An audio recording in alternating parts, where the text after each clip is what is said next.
نحمده ونصلي ونسلم على رسوله الكريم وعلى آله وصحبه أجمعين۔ ماہ محرم الحرام جاری ساری ہے۔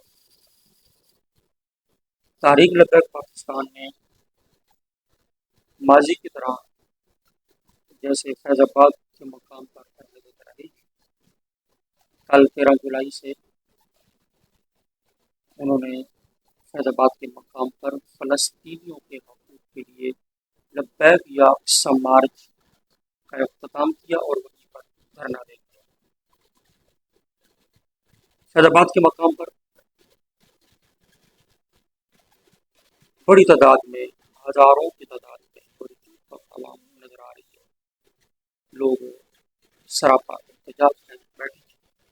ان کے میجر جو بڑے مطالبات ہیں وہ تین ہیں۔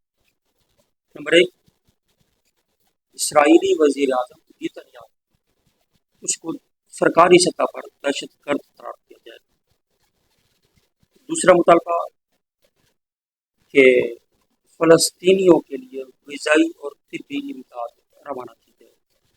تیسرا مطالبہ اسرائیلی مصنوعات کا سرکاری سطح پر بیکاٹ کیا جائے۔ تقریباً 9 ماہ کے لگ بھگ وقت گزر گیا ہے اور ہمارے جو فلسطینی بھائی ہیں وہ اسرائیل کا ظلم برداشت کر رہے ہیں۔ 38,000 سے زائد شہادتیں ہو چکی ہیں۔ کتنا بڑا ظلم! خیر چلے، تاریخ لبیک ماشاءاللہ میدان میں نکل آئی ہے، ذرا دیر سے صحیح مگر آ تو گئی ہے، میدان میں ہے۔ اللہ پاک ان کو کامیابیاں دیں، اور ہمارے جو مجاہدین، اصل مجاہدین تو وہ ہیں جو مزاحمت برداشت کر رہے ہیں، مقابلہ کر رہے ہیں، فلسطین کے مجاہدین، اللہ پاک ان کو کامیابیاں اور کامرانیاں عطا فرمائے۔ یہ جو مطالبات رکھے گئے ہیں تحریک لبیک کی قیادت کی طرف سے، یہ کوئی بڑے مطالبے نہیں، ایک معمولی مطالبے۔ نیتن یاہو کو دہشت گرد قرار دینے میں کوئی مسئلہ نہیں ہے، اسمبلی اجلاس بلایا جائے، اس کے اندر قرارداد پیش کر دی جائے، اسے قرارداد کو منظور کرا لیا جائے تو وہ دہشت گرد اس کو کیوں قرار دیا جا سکتا ہے۔ غذائی طبی امداد اگر پہنچانی ہے، اس میں بڑا مسئلہ نہیں ہے۔ حکومت روز ہوئے گی کہ ہمارے پاس پیسہ نہیں ہے، تو قوم اس حوالے سے بہت سا فنڈ دینے کو انشاءاللہ تیار ہے۔ اگرچہ پاکستان میں خود غربت ہے، مہنگائی ہے، مگر فلسطینیوں کے لیے خود تحریک لبیک کو کہہ دیں بھئی ہم بھیجنے کو تیار ہیں، 2 پیسہ 2 مال، تو انشاءاللہ تحریک لبیک خود لاکھوں کروڑوں اربوں روپے انشاءاللہ اور غذائی طبی امداد بھی یہ خود پیش کرنے کو انشاءاللہ تیار ہے۔ اور اسرائیلی مصنوعات کا بیٹ کاٹ کرنا چاہیے، کیونکہ ہمارا اسرائیلی جو مصنوعات ہیں اس کے ساتھ نہیں بنتا معاملہ۔ ہم تو اسرائیل کے ساتھ یوں سمجھ لیں کہ ہماری صلح نہیں ہے، ہم نے اس کو تسلیم ہی نہیں کیا۔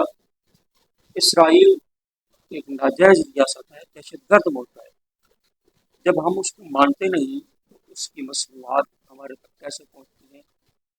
یہ ایک سوال ہے اپنی طور۔ تحریک لبیک اس کو بھی شامل کر سکتی ہے کہ ان کرداروں کو سامنے لایا جائے جو اسرائیل سے ہمارے سفارتی تعلقات منقطع ہونے کے باوجود یہ کس طرح یہ چیزیں پہنچتی ہیں۔ میری تحریک لبیک کی قیادت سے آپ صاحب سے گزارش ہے، یہ جو آپ مطالبے رکھ رہے ہیں ہم آپ کے ان مطالبوں کو مانیں۔ اصل اسلام کا حکم کیا ہے؟